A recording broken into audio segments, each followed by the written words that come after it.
Hi, this is Nicole again from Locey Swim Spa, where our goal is to keep your pool happy.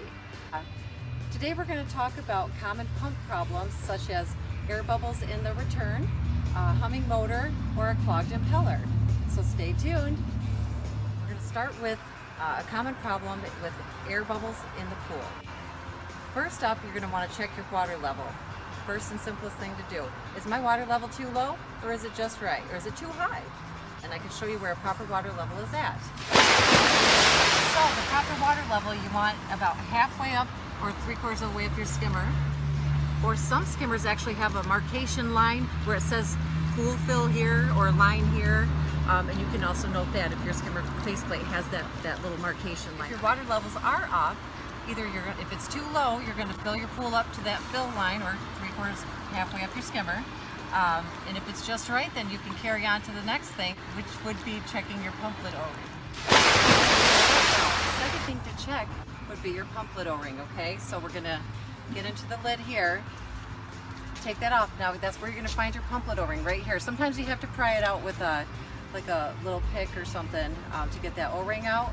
But if this O-ring is squished and flattened, or if it's misshapen, too large, it's got a lot of splits and cracks on the material itself, that's a clue to you that that's a bad O-ring and it needs to be replaced.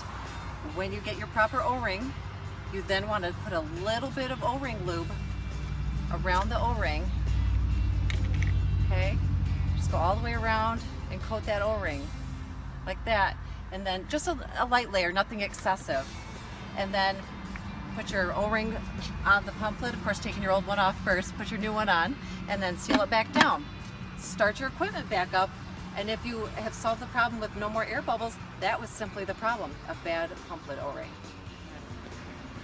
Third and fourth things to check is, now that you've checked your water level and made sure that's good, replaced your pump lid O-ring if necessary, let's move on to checking the union at the front of your pump. If you have, a lot of unions will have an O-ring in between the two halves, okay?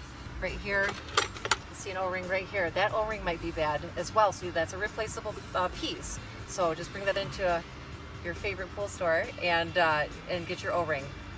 Check and make sure that you're not getting any air in that area, okay?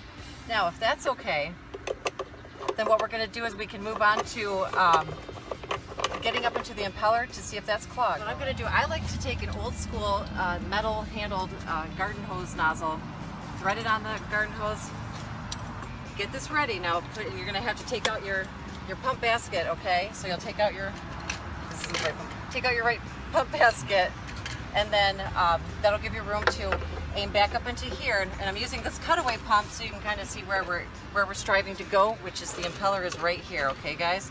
So when we're ready, got the nozzle facing towards the impeller, we're going to have someone turn on the water full pressure for us, and when we're ready, you're going to squeeze the handle and just shoot right up into that impeller, and just hold your hand there and kind of work it around in there, all right?